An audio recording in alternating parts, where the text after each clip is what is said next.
Yes, tama ka sa nabasa mo. 4,000 pesos na credit limit sa Tala app, approved as first loan. Kaya huwag na tayo magpaligoy-ligoy pa, dumiretso na tayo sa first step kung paano. Let's G! Sarah G! By the way, once again, this is Pancha and welcome back to my channel. At kung gusto nyo din ng mga ganitong klaseng niche or kung paano magkapera online, ay huwag kalimutan mag-subscribe at i-hit ang notification bell para ma-notify ka sa mga susunod nating mga videos na i-upload. At ngayon, meron tayong 5 steps kung paano makakuha ng mataas na credit limit at kung paano ito ma-cash out. Let's start with step number 1. Step number 1. Download the Tala app. So, in my part, dinownload ko ito sa Google Play Store. And I don't know lang kung sa App Store meron kasi Android user ako. Ayan, ito siya. I-click lang ang Tala Fast Cash Peso Loan. Then, itap lang ang about this app. Okay, titingnan natin kung yung mga information about this loan app.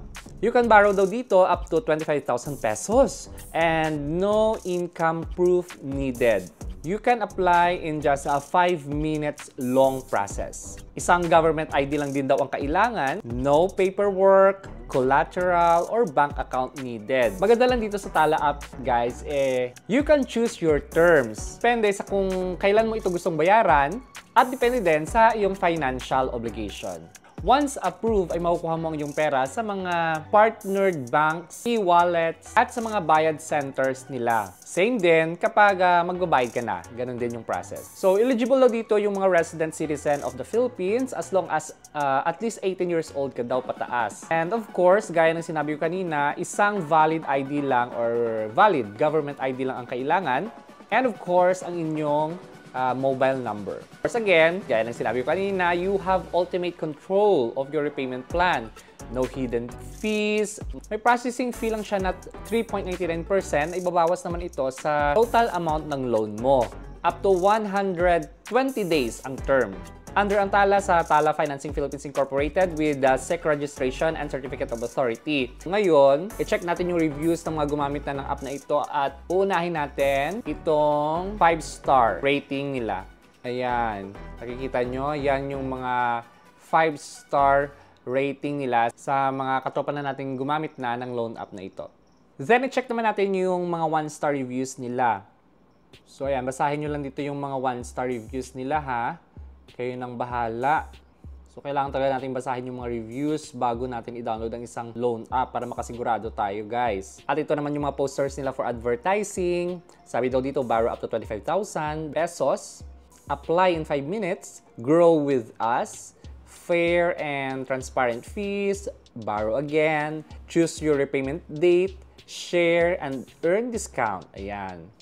Okay, so kung sure na tayo i-download natin ang Tala app kasi may mga reviews nga doon na maganda daw ito, i-install natin.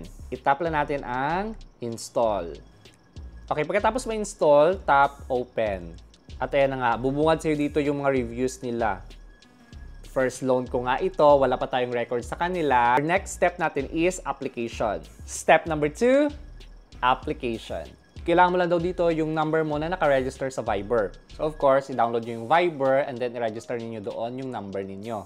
After nyo mailagay dito yung number nyo sa Viber, so i-tap nyo lang yung verify. Maghintay lang ng konting sandali and then ilagay nyo lang dito yung code na isi-send nila sa Viber number mo. Tap continue. At ilagay nyo lang dito yung preferred 4-digit PIN ninyo at huwag ito i-share sa iba. Di gaya ng sa jowa mo, marami kang ka-share. Then, itap lang yung continue to confirm. And again, tap continue. I-allow lang yung mga application para ma-access yung mga features ng phone mo. Pag na-click mo na yung start application, you agree with the privacy policy. Then, if okay sa'yo, itap lang ang start my application. At i-allow lang ang app to access the selected features on your phone. So, nakalagay din naman lahat dyan. Of course, di pa rin tayo dito makaborrow ng money kasi di pa tayo naka-fill out ng kanilang mga hinihinging mga data. Step 3. I-fill out nyo lang yung mga required data or information for loan application. Ngayon, itap lang ang continue application. How did you hear about Tala? Itap nyo lang dito kung saan. If may promo or referral code kayo, ilagay nyo lang dito. Tap next. Unang hihingin ay ang inyong personal information like legal first name, middle name, last name, date of birth, place of birth, civil status, mother's full maiden name, gender, email address, and alternative mobile number which is optional lang siya. Pagkatapos ay itap nyo lang yung next. Ibigay nyo rin dito ang inyong permanent address at ang inyong postal code. If okay na, just tap next. Susunod, please tell us about yourself. Sabi ko dito, yes, I own this phone at bago ito nung binili ko. How long have you been using this phone? Nilagay ko dito 1 to 3 years. Next, at iselect nyo lang din dito kung anong ID ang gagamitin nyo sa application. Sa akin, yung PhilSys ID ko. If na-fill out ang lahat, ay i-check lang itong box to confirm na lahat na ibinigay mong information ay totoo at tama. Then, tap next. Tapos i-check nyo lang dito ulit yung mga ibinigay mong information.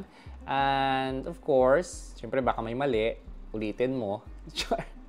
If okay na, ay itap lang ang save and continue. Sa purpose of borrowing, inilagay ko na lang dito is personal expense or emergency expenses. At nilagay ko lang din dito sa please describe how will you use this money. I will use it as an additional amount to pay our monthly internet bill. Yun lang yung nilagay ko dito. Tap next. Dito naman sa education at work. Una, sa education ay nilagay ko yung highest educational attainment is college or university. At sa type of work naman, self-employed or freelancer kasi nga full-time YouTuber ako. Tapos itap lang natin yung next. Sa what type of industry, yung nilagay ko lang dito is entertainment. How long have you worked here? Sabi ko, 2 to 5 years. Kasi nga, since 2019 pa ako nagva-vlog. Tapos nagsasahod ako once a month. When will you be paid next? Usually, every 22nd of the month onwards, pumapasok sahod ko sa YouTube through my bank, except weekends and holidays. So, nilagay ko lang dito is yung ika-27th day ng susunod na buwan. Then, ilagay nyo lang dito yung kung magkano yung sahod nyo. Ako, nilagay ko lang is 32,000. Tapos, medium pay change from 1 month to the next month. Next, at sabi ko, no. Sa tanong na, is this job temporary? Ayan, sabi ko no. Pag nakompleto na, just tap next.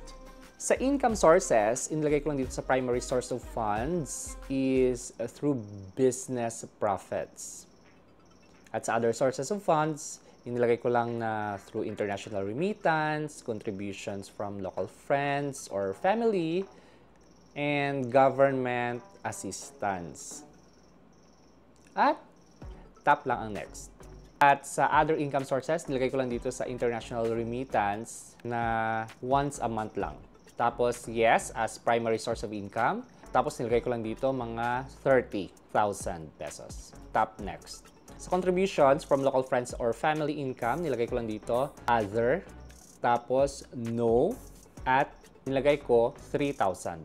Tapos next, sa government assistance, nilagay ko lang dito twice a year. It's not a primary source of income. At nilagay ko 5,000. Then, tap next.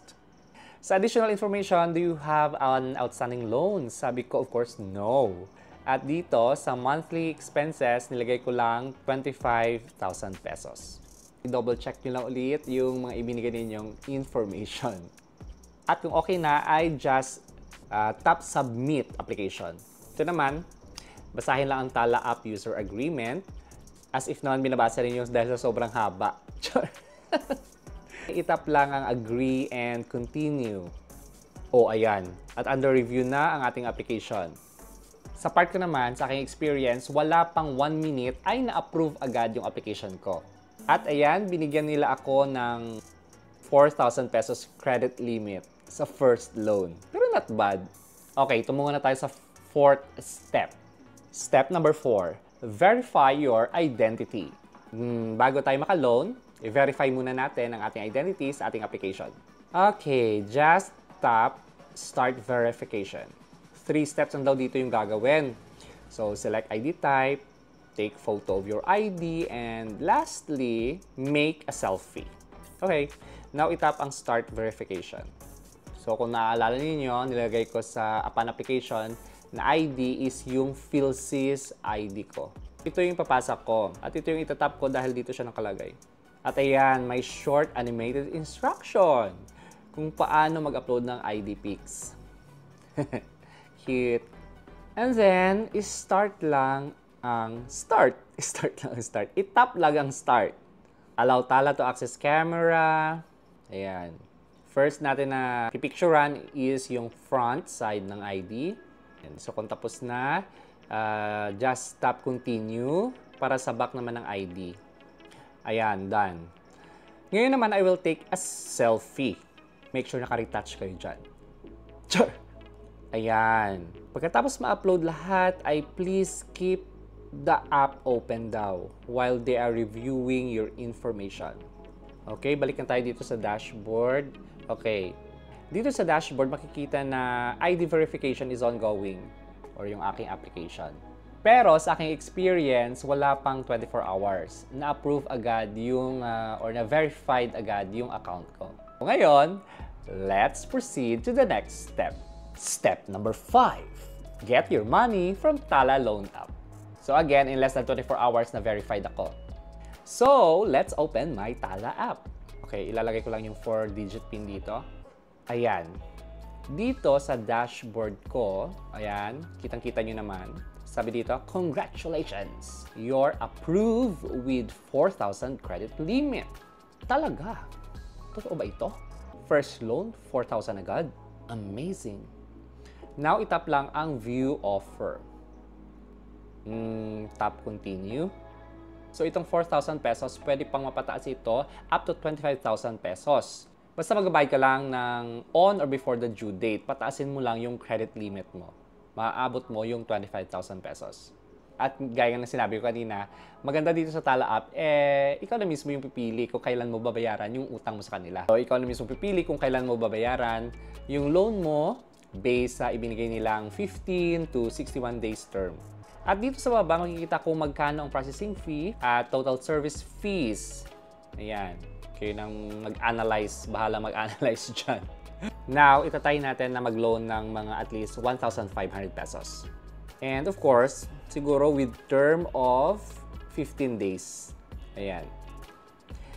Then, basahin lang mabuti yung mga information kung kailan babayaran at magkano mga fees and charges. Ayan. So, i-analyze nyo na lang dyan ha kung magkano yung bukol na abutin ninyo. Kung mas mataas pa yung ilo-loan ninyo kaysa sa akin, just take the loan at your own risk. Uy, again ha, hindi ito sponsored ng Tala ha. At hindi ko rin kayo hinikayat na mangutang. Gaya nga ng paulit-ulit ko na sinasabi dito sa mga video ko, ang pangungutang ay hindi laro-laro or joke lang. Ang utang ay utang at dapat mo itong bayaran. Okay? Be responsible, guys. Okay na sa'yo, i-check lang itong I agree to the terms and conditions. At itap lang ang accept terms. Choose where to claim your 1,500. So, meron silang 3 options dito. Yung payment center, kaya lang may transfer fee siya na 55 pesos and above. Meron din ditong through bank na may transfer fee na 15 pesos. At meron din dito na through e-wallet na may transfer fee na from 0 to 15 pesos. Dito ginamit ko yung through bank kasi nga instant daw na papasok siya. Ginamit ko yung Hello Money account ko sa AUB. So, sinelect ko lang yung bank, then AUB, tapos ipapaste ko lang dito yung bank account number ko. Ayan. Then, tap confirm. And then, i-review nyo lang yung details. Make sure na tama yung details na inilagay ninyo. Then, tap confirm. Money is being sent to Asia United Bank.